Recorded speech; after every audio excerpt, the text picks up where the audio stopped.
In today's video, I'm going to teach you how to create a Slack account. Slack is a powerful communication tool, perfect for coordinating with teams, whether they're large or small.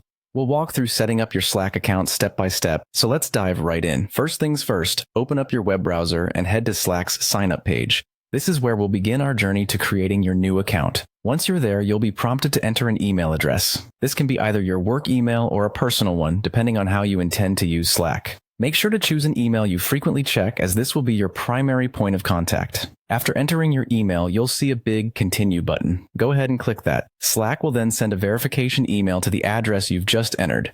So hop over to your inbox and keep an eye out for Slack's email, which should arrive pretty quickly. If you don't see it right away, don't forget to check your spam or promotions folders just in case. Inside the email, you'll find a 6-digit code.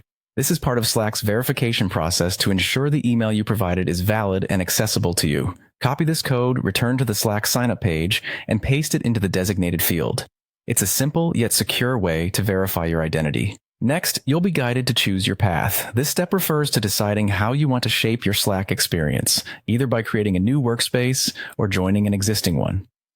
Since we're focusing on creating a new account here, let's go with starting fresh. You'll then need to think of a name for your team or project. This is what folks will see when they join your workspace, so choose something clear and relevant to everyone involved. Following that, you'll create a workspace URL. This is essentially the web address your team will use to access Slack.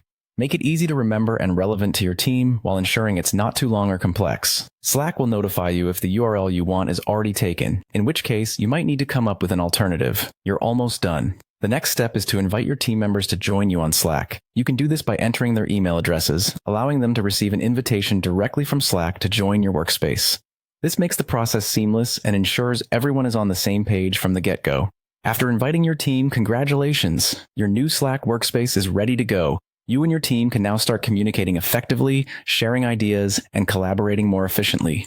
With these steps, you've successfully set up a new Slack workspace. Enjoy exploring all the features Slack has to offer, and happy collaborating.